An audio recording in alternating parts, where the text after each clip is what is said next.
तो आज हम पढ़ रहे हैं चेंज इन पीएसआर में last topic adjustment of capital. तो एडजस्टमेंट ऑफ कैपिटल में हम लोग क्या करना है? Revaluation account, capital account, balance sheet, ये तो है ही है। इसके अलावा जो कैपिटल के जो बैलेंस है, अब तक हम क्या करते हैं कि जो बैलेंस निकल रहे होते हैं बस वो निकाल के छोड़ देते हैं। लेकिन एडजस्टमेंट ऑफ कैपिटल का मतलब ये होता है कि हम चाहते हैं कि उनकी कैपिटल इतनी इतनी होनी चाहिए जितनी है, उससे थोड़ा अलग। जैसे किसी की कैपिटल फॉर एग्जाम्पल 4 लाख है, लेकिन हम चाहते हैं उसकी कैपिटल 5 लाख होनी चाहिए। तो क्या करना पड़ेगा उसके लिए? बोलो, ऊंचा बोलो। बढ़ा कैसे देंगे? तो कैसे बढ़ेगी क्या? दूसरे पार्टनर से ऐसे क्या कैसे देंगे? हैं? क्रेडिट तो कर दोगे, डेबिट क्या करोगे? कैसे इंक्रीज होगा? तो वो सबको पता है कैपिटल को बढ़ाने के लिए कैपिटल क्रेडिट होती है। मतलब डेबिट कैसे करोगे? किस तरीके से उसकी कैपिटल को बढ़ाओगे? हैं? उसके पैसे को नहीं, उससे कैश मंगवा लेंगे। भाई सीधी सी बात है, किसी की कैपिटल 4 लाख और हम कहते हैं नहीं तेरी कैपिटल तो 5 लाख होनी चाहिए। क्या करेगा? पार्टनर 1 लाख रुपए और ला कर देगा फर्म को, तो उसकी कैपिटल 5 लाख हो जाएगी। ठीक है। तो देखो illustration number 26। PQRS are partner. Their old ratio is 1:4:2:3। और बैलेंस शीट दी हुई है, और बैलेंस शीट में एक चीज है देखने की है, वो है वर्कमैन कंपनसेशन रिजर्व 1,70,000 का। ठीक है। देखना पड़ेगा इसके अगेंस्ट कितना क्लेम है। From the about it, partner decide to share future profit equally. New ratio जो दिया है वो 1:1:1:1 है। For the purpose of the For this purpose, goodwill is of valued at rupees 2,70,000। हमेशा goodwill की वैल्यू दी होगी और working partner debit sacrifice partner कर देंगे। The partner also agreed to following number one, claim on workman compensation reserve is rupees 2 lakh। Workman compensation का जो claim है worker का, वो 2 लाख का क्लेम है, जबकि हमने रिजर्व 170 का बनाया हुआ है। तो तीसरा और कहां से लाएंगे? रिवैल्यूएशन। और last second point, capital of the partner were to be adjusted according to the new profit sharing ratio by bringing or paying cash as the case may be। चाहे पार्टनर से कैश मंगाओ, चाहे उनको वापस करो, जो भी case है, लेकिन पार्टनर की कैपिटल को न्यू रेशियो में एडजस्ट करो। Prepare revaluation account, capital account and balance sheet. कहा तो नहीं है, लेकिन पहले जो जनरल एंट्री बनती है पहले एक बार कर लेते हैं, थोड़ा सी से हमारी रिवीजन भी हो जाएगी। 3 ही एंट्री होंगी मेरे हिसाब से, 3 से ज्यादा नहीं। और पेज एक पूरा ले ही लो, क्योंकि एडजस्टमेंट ऑफ कैपिटल की भी जनरल एंट्री हो सकता है एग्जाम में करने के लिए पूछ ले। तो हमें एंट्री पता होनी चाहिए इसकी, जनरल एंट्री कैसे होती है। तो ये जनरल एंट्री का पूरे पेज में फॉर्मेट बना दें।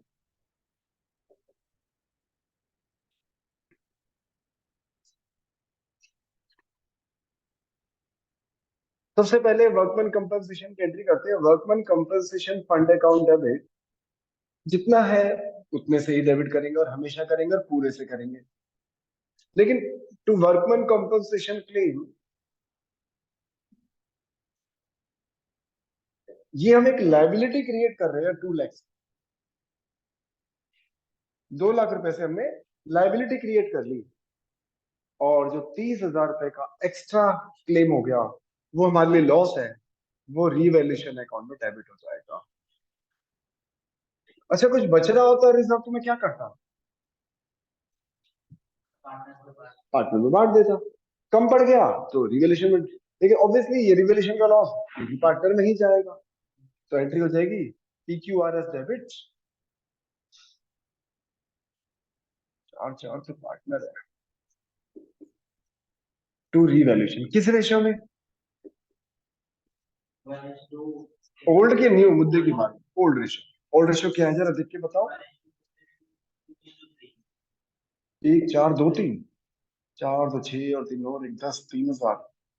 3,000, 12,000, 6,000 और 9,000, ये तो हो गया पहली दो है सिंपल। इसमें किसी को कोई डाउट, किसी को कुछ पूछना हो? तो ये हमने रिवैल्यूएशन की और वर्कमैन कंपनसेशन की एंट्री कर दी। अब अगला है वैल्यू ऑफ गुडविल इज ₹2,70,000। अब गुडविल की तो सिंपल एक ही एंट्री होती है, gaining partner debit to sacrificing partner.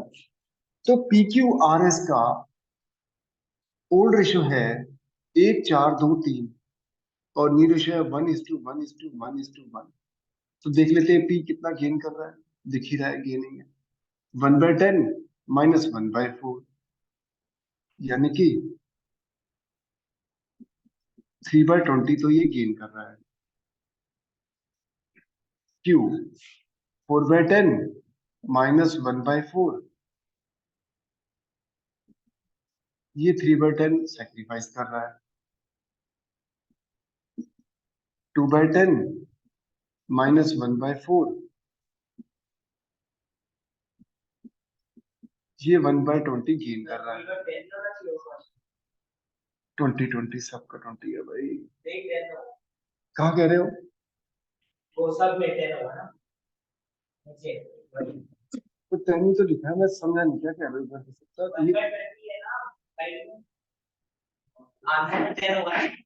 ये इसका कह रहे हो? नहीं, एलसीएम 20 तो 20 रहेगा, 10 कैसे? 10 और 4 का एलसीएम 20 ही बनेगा। PQRS 3/10 -1/4, ये 1/20 सेक्रीफाइस कर रहा है। तो दो लोग गेन कर रहे हैं, पी और आर। तो P's capital account debit, R's capital account debit to Q and S. QNS, पूरी फर्म की गुडविल की वैल्यू है 2,70,000। तो 2,70,000 का 3/10 कितना बनेगा?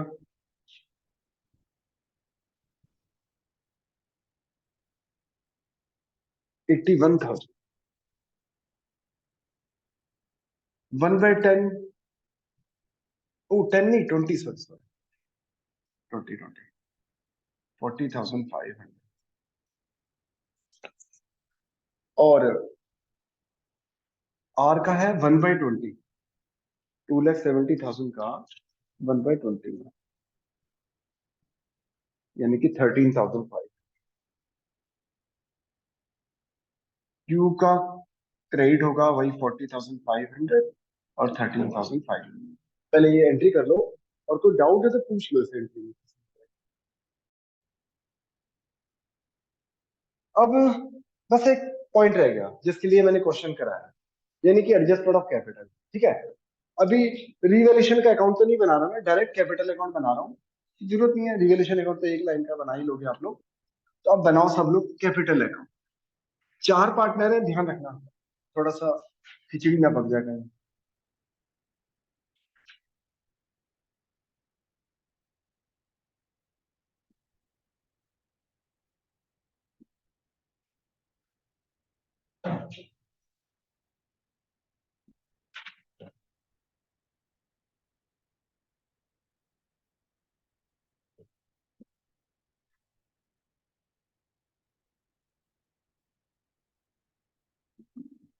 फटाफट पार्टनर कैपिटल अकाउंट का फॉर्मेट बना लो।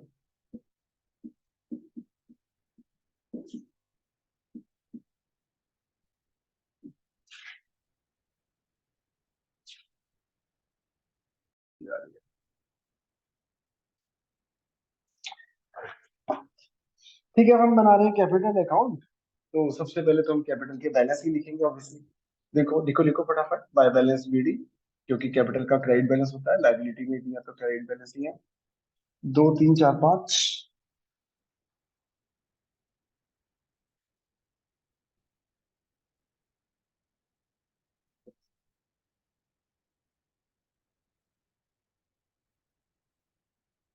और रिवैल्यूएशन का लॉस ट्रांसफर कर देता हूं मैं टू रिवैल्यूएशन अकाउंट, क्योंकि पार्टनर कैपिटल अकाउंट को क्रेडिट डेबिट किया तो कैपिटल अकाउंट के डेबिट में पोस्टिंग होगी।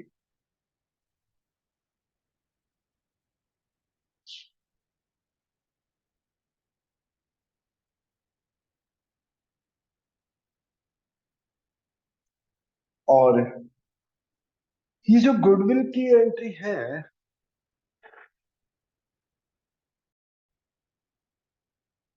अब जब हम इसमें गुडविल की लेजर पोस्टिंग करेंगे, अब थोड़ा कॉम्प्लिकेटेड हो जाएगा मामला अगर मैं इसको सही तरीके से करूं। क्योंकि इसकी एक्चुअल एंट्री बनेगी P debit to Q to S, R debit to Q to S। पर इस चक्कर में नहीं पड़ता, मैं इसकी सीधी सीधे तरीके से पोस्टिंग कर देता हूँ। P और R को डेबिट किया है, तो P और R के डेबिट में पोस्टिंग होगी कि क्रेडिट में पोस्टिंग होगी, पहले इतना बता दो। डेबिट में, क्योंकि पी और आर को डेबिट किया तो पी और आर के डेबिट में पोस्टिंग होगी। लेजर पोस्टिंग का सीधा सीधा रूल है, और हमारा मुंह पी और आर के डेबिट में पोस्टिंग होगी। जो मैंने पूछा उसका सही जवाब यही है। टू क्यू एंड एस लिख देता हूँ एक साथ इजी करने के लिए। तो पी को डेबिट किया 40,500 से, और आर को डेबिट किया 13,500 से। तो इसको मैंने बोला कि क्यू पी और आर में ये होगी लेजर पोस्टिंग। अगर मैं लेजर पोस्टिंग अब क्यू और एस में करता हूँ, तो क्यू और एस में क्या पोस्टिंग होगी? By P and R. Q को क्रेडिट किया हमने 40,500 से, और आर एस को क्रेडिट किया 13,500। अभी रुक जाओ, भी आगे करना मत। अब मुझे कैपिटल अकाउंट एडजस्ट करना है न्यू रेशियो में। ठीक है, न्यू रेशियो में एडजस्ट कर देंगे, क्या उसे पैसे मंगाओ चाहे वापस करो, जैसे बताया था मैंने पहले। लेकिन बात आती है कि हम चाहते कितनी है, किसकी कितनी कैपिटल हो, किसकी कितनी कैपिटल रखना चाहते हैं, ये कैसे पता चलेगा? पूछ रहा हूं मैं आपसे कि किसकी कितनी कैपिटल रखना चाहती हैं, ये कैसे डिसाइड होगा? बुक में कहीं नहीं लिखा हुआ, बस इतना लिखा हुआ है न्यू रेशियो में एडजस्ट। वो तो ठीक है, न्यू रेशियो में न्यू रेशियो में कितनी कैपिटल को किसकी कितनी कैपिटल रखना चाहते हैं न्यू रेशियो में, किसकी कितनी इक्वल, कितनी किसकी किसकी कितनी कैसे डिसाइड हो? टोटल कैपिटल 10 लाख मानो, 50 लाख। Very good. यानी कि हम पहले क्या करते हैं, पी क्यू आर के बैलेंस निकाल लेते हैं कि बैलेंस कितना आ रहा है। यानी कि अभी जितनी कैपिटल है हम उतनी ही रखेंगे टोटल। टोटल कैपिटल में कोई चेंज नहीं करना, बस कैपिटल को न्यू रेशियो में रखना है, कि हम चाहते हैं कि कैपिटल न्यू रेशियो में रहे। यहाँ तो कुछ भी है, यहाँ तो रेशियो बन रहा है 2 3 4 5 पहले। हम चाहते हैं कि उनकी कैपिटल किस रेशियो में हो? 1:1:1:1 बराबर। पर बात है कि टोटल कैपिटल कैसे निकलेगी? क्या बताया मैंने? हाँ, कैसे निकलेगी गलत? अरे average, P plus Q plus R plus S, चारों की कैपिटल के बैलेंस का टोटल। तो मुझे पहले बैलेंस निकालना पड़ेगा, है ना? ठीक है, पहले बैलेंस निकाल लो। ठीक है, करो। अब भी करो, मैं भी कर रहा हूँ। तो ये मैंने कैपिटल अकाउंट के बैलेंस निकाल लिए, जो जो लेजर पोस्टिंग करी थी रिवैल्यूएशन की और गुडविल की, और करके मैंने पहले बैलेंस निकाल लिए कि अभी कैपिटल के कितने बैलेंस है, यानी अभी किसकी कितनी कैपिटल है। समीक्षा, ये मैंने बैलेंस क्यों निकाले हैं? ये मैंने कैपिटल में तो डी रेशियो में तो एडजस्ट करी नहीं, तो फिर मैंने बैलेंस क्यों निकाले हैं?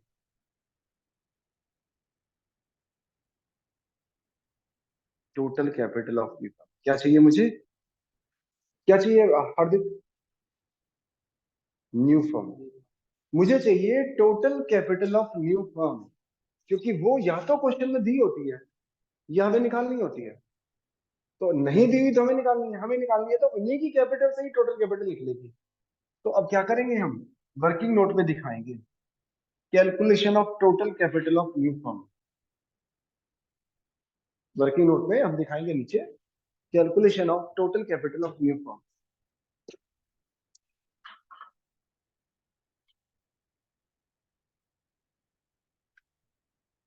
Calculation of total capital of new firm. और जब भी ऐसी कोई चीज करते हो तो हेडिंग जरूर डालो, आप क्या निकाल रहे हो। बच्चे क्या करते हैं, plus minus divide this is equal to this, ये नहीं लिखते कि वो निकाल क्या रहे हैं, क्या दिखाना चाह रहे हैं। ये वर्किंग नोट है, उसको आपको प्रॉपर प्रेजेंटेशन उसमें भी चाहिए आपकी। तो टोटल कैपिटल हो जाएगी, ये चारों को ऐड कर लो जब हमने बैलेंस निकाला। ध्यान रखना, बैलेंस का टोटल करना है, टोटल का टोटल नहीं करना। ये टोटल है नीचे, फिर गलती से बच्चे टोटल का टोटल कर देते। तो इन चारों को जोड़ दो, तो ये आ गई हमारी total capital of the new firm. Solution में है 13,70,000। हाँ, 13,70,000 ही आएगी, क्योंकि पहले कैपिटल थी 5 4 9 9 और 3 12 12, तो 14 लाख पहले कैपिटल थी। 30,000 का लॉस हो गया तो 13,70,000 की आ गई कैपिटल। तो total capital of new firm आ गई 13,70,000, जिसको मैं पी क्यू आर एस में उनके न्यू रेशियो में डिवाइड कर दूंगा। अभी के लिए तो इजी है कि चारों का रेशियो 1:1:1 है, तो यानी कि जो एक ही कैपिटल है वही सबकी कैपिटल रहेगी। तो करके देख लेते हैं कितना आ रहा है।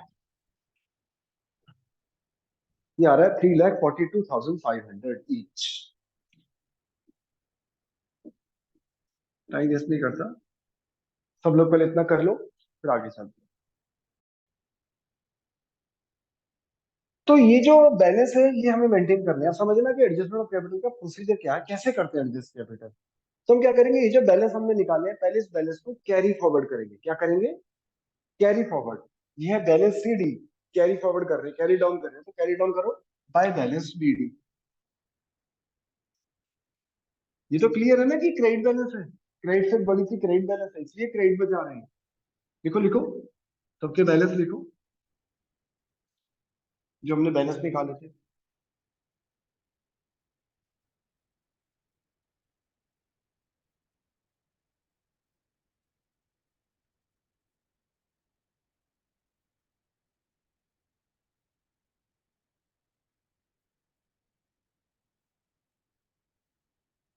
तो ये बैलेंस मैंने कैरी फॉरवर्ड कर दिया। अब जो हमने ये मेहनत करके हमने जो कैपिटल डिसाइड करी है, ये डिसाइडिंग कैपिटल जो हमने डिसाइड करा है, जो हम नई फर्म में उनकी कैपिटल रखना चाहते हैं, तो जितनी बैलेंस हम रखना चाहते हैं बैलेंस शीट में, जो बैलेंस हम चाहते हैं रखना, वही बैलेंस हम लिख देते हैं यहाँ पे। क्योंकि जो टू बैलेंस सीडी होता है वही बैलेंस शीट में जाता है। तो हम चाहते हैं कि इनके बैलेंस यही रहे, 3,42,500। तो जिसकी कैपिटल जितनी हम रखना चाहते हैं उसको आप पहले टू बैलेंस सीडी में लिख लो,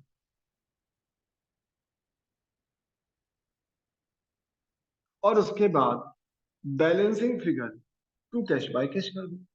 जैसा कि उसने बोला था कि चाहे कैश मंगाओ चाहे वापस करो, लेकिन कैपिटल न्यू रेशियो में एडजस्ट होनी चाहिए। गलती से यहाँ आएगा बीडी, यहाँ आएगा सीडी। शुरुआत बीडी से होती है अकाउंट की, एंड सीडी से होता है। और ध्यान रखना, सबसे ऊपर बीडी होता है, सबसे नीचे सीडी होता है। सबसे ऊपर बीडी, सबसे नीचे सीडी। बीडी के ऊपर कुछ नहीं होना चाहिए, सीडी के नीचे कुछ नहीं होना चाहिए। यहाँ से अकाउंट शुरू होता है, यहाँ एंड में क्लोज होता है। सीडी का मतलब क्लोज हो गया। चाहे डेबिट है चाहे क्रेडिट, से फर्क नहीं पड़ता। अच्छा सोच के बताओ, मैं पी से पैसे मंगाऊं कि पी को वापस करूं? क्या कहते हो आप? और रचित आप क्या कहते हो? अभी तो आपने वापस बोला था, गलती से बोल दिया था। क्या कहते हो? देखो समीक्षा, अभी कितनी कैपिटल है पी की? है पी की अभी कितनी कैपिटल है? अभी कैपिटल ये है। कितनी है बोलो ना, क्या बोलो। और रखना कितनी चाहते हैं? तो हम उससे पैसे मंगवाएंगे कि इसको वापस करेंगे? मंगवाएंगे। भाई किसी की कैपिटल को हम बढ़ाना चाहते हैं तो पैसे कैपिटल उससे पैसे मंगवाएंगे हम। अब एक यहाँ से कैसे निकल रहा है, यहाँ से देखो कौन सी सेल बड़ी आ रही है, डेबिट बड़ी आ रही है, क्रेडिट बड़ी आ रही है? डेबिट बड़ी है तो डेबिट का टोटल लगाओ। डेबिट बड़ी है तो डेबिट का टोटल लगाओ, वही टोटल ठीक सामने लिखो।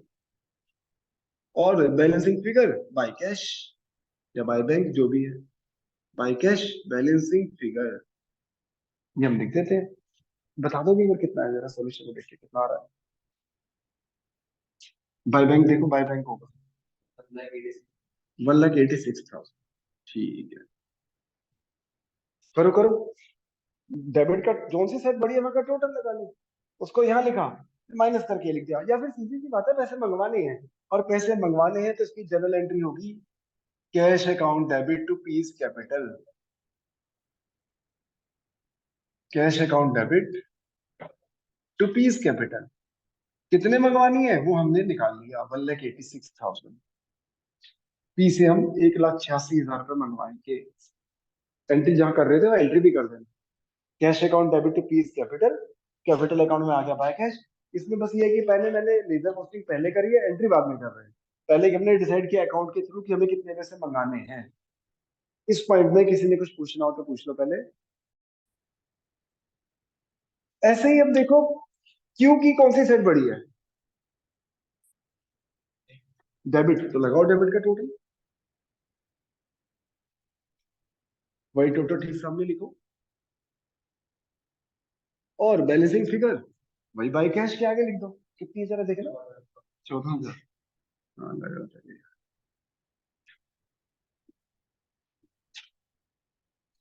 अब ऐसे ही आर की क्रेडिट से बड़ी है, क्रेडिट का टोटल लगाओ, इसी टोटल को यहाँ लिखो। और बैलेंसिंग फिगर टू कैश, यानी हम इसको पैसे वापस कर रहे हैं, यानी इसकी एट प्रेजेंट कैपिटल ज्यादा है, बैलेंस हमें कम रखना है।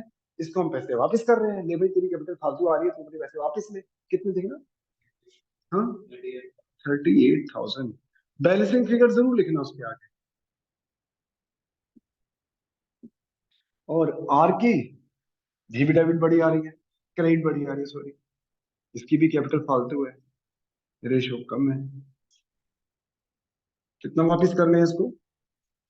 1,62,000। अच्छा, एक मजेदार बात है, ये ध्यान रखना कि टू कैश और बाई कैश का टोटल सेम रहेगा, क्योंकि पहले भी कैपिटल 13,70,000 थी, अभी भी कैपिटल 13,70,000, एक की बढ़ाई एक ही कम करी। तो जितना हम कैश मंगा रहे हैं उतना ही कैश हम वापस भी कर रहे होंगे। पक्की बात है, अगर ऐसा नहीं आ रहा तो गलती है। ये अलग हो सकता है अगर हमें क्वेश्चन में दिया होता कि जी टोटल कैपिटल अब हमें 18 लाख की रखनी, तब तो अलग हो जाता है। लेकिन ऐसा तो दिया नहीं होता, हमने इन्हीं की कैपिटल का टोटल करके इन्हीं में ही बांट दिया, तो इसलिए टू कैश बाय कैश की फिगर सेम आ रही है। नोट कर लो पहले। सर। चलो, अब अगला क्वेश्चन पूरा कराने का मेरे पास टाइम नहीं है। अगले क्वेश्चन में, इस क्वेश्चन में जो डिफरेंस है वो समझा देता, समझ रहे हो? अगला क्वेश्चन सेम टू सेम है, पहले जर्नल एंट्री करोगे, रिवैल्यूएशन अकाउंट बनाओगे, कैपिटल अकाउंट बनाओगे, कैपिटल के बैलेंस निकालोगे, बैलेंस को कैरी फॉरवर्ड करोगे, फिर उसका टोटल लगाओगे, टोटल कैपिटल निकाल के उसको नी रेशियो में बांट के टू बैलेंस सीडी लिखोगे। यहाँ तक सेम है। फर्क क्या है फिर? जो मैंने ये टू कैश बाय कैश किया है वो करने की बजाय उसमें बोला है open the current account of partner. यानी इस क्वेश्चन में लिखा है कि कैश मंगाओ या वापस करो, लेकिन कैपिटल को नी रेशियो में दो। तो किसी से हमने पैसा मंगाया, किसी को हमने वापस किया। लेकिन अगले क्वेश्चन में क्या लिखा है? इलस्ट्रेशन नंबर 27, देखो जरा, खोलो, ओपन करो। इलस्ट्रेशन नंबर 27, सेकंड पॉइंट पढ़ रहा हूं मैं, second point. To adjust the capital of partner according to new profit sharing ratio by opening partner current account. बस इतना डिफरेंस। जबकि इस क्वेश्चन में क्या लिखा हुआ था? पिछले क्वेश्चन में नजर मारो, capital of a partner to be adjusted according to the new profit sharing ratio by bringing in or paying cash, in लिखना भूल गए, by bringing in or paying cash as the case may be। और इस question में क्या है? Illustration number 27 में फिर से सुनो, bye opening partner current account. मान लो यही स्टेटमेंट इस क्वेश्चन में लिखी होती, ठीक है ना? पूरा क्वेश्चन मैं नहीं करा रहा, ये क्वेश्चन इलस्ट्रेशन नंबर 27 आप होमवर्क में करना, कॉन्सेप्ट समझ लो। अगर इस क्वेश्चन में ऐसा लिखा होता तो हम क्या करते हैं? पर रुको, एक बात बताना भूल गया इस क्वेश्चन में, जब आप इसमें कैश अकाउंट बनाओगे तो कैश का बैलेंस जो था वही रहेगा, क्योंकि मैंने पहले बताया जितना कैश आया उतना वापस गया, इसलिए कैश उतना ही रहेगा। और क्योंकि मैंने बैलेंस शीट तो बनाई नहीं, बैलेंस शीट तो मैं, चलो बता देता हूँ, जब नई बैलेंस शीट आप बनाओगे तो क्या चीज आएगा? कैपिटल, ये वाले बैलेंस आएंगे जो हम रखना चाहते हैं, जो हमने लास्ट में रखे। वर्कमैन कंपनसेशन फंड उड़ गया, खत्म हो जाएगा, पूरा का पूरा हमने खत्म कर दिया था, डेबिट करके वो हटा चुका हूँ तो मैं रेंट को। क्लेम को क्रेडिट किया था 2 लाख से, लाइबिलिटी में 2 लाख का क्लेम आएगा। बैलेंस शीट में, नई बैलेंस शीट में लाइबिलिटी में 2 लाख का क्लेम आएगा। देख लो सोल्यूशन में एक बार, इलस्ट्रेशन नंबर 26, बताना भूल गया मैं, सॉरी, बैलेंस शीट भी तो बनानी थी। देखा 2 लाख का क्लेम नजर आ रहा है, रिजर्व उड़ गया पूरा का पूरा, तो हमने डेबिट करके खत्म कर दिया था। कैपिटल के ये वाले बैलेंस आएंगे, बाकी कोई चीज नहीं आएगा। ठीक है, चलो अब आ जाओ 27। अगर इलस्ट्रेशन नंबर 26 में यही लिखा होता, by opening current account partner current account, तो क्या चेंज होता? ये जो मैंने लिखा है ना टू कैश बाय कैश, इसकी जगह क्या आएगा फिर? To current account by current account. पहली बात तो ये,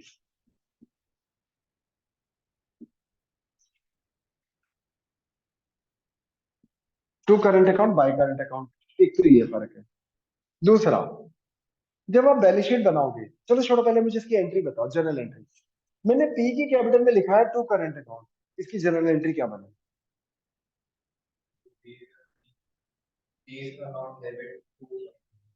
पी क्या डेबिट? पूरा बोलो। P's capital account debit to P's current account, तभी तो मैंने कैपिटल अकाउंट में लिखा टू करंट अकाउंट।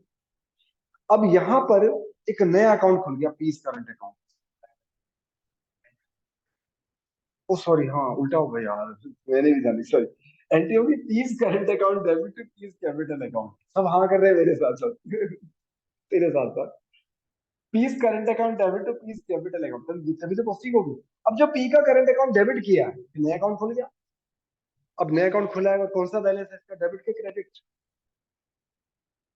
कुछ तुम भी बोल दो, सारा ठेका रचित थोड़ा मिनट देखना क्या है इसमें, पूरी एंट्री भी बोल दी। P's current account debit to P's capital. अब तो बता दो करंट अकाउंट का डेबिट बैलेंस है कि क्रेडिट है? डेबिट, डेबिट ही तो कर रहा हूं मैं। तो बैलेंस शीट में कहाँ जाते हैं जिनके डेबिट बैलेंस होते हैं? जिस अकाउंट का डेबिट बैलेंस होता है बैलेंस शीट में कहाँ जाता है? असेट्स में। तो ये जो दोनों करंट अकाउंट है ये दोनों असेट्स में जाएंगे, और ये दोनों जो,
तेजस्विनी मेरी आवाज आ रही है?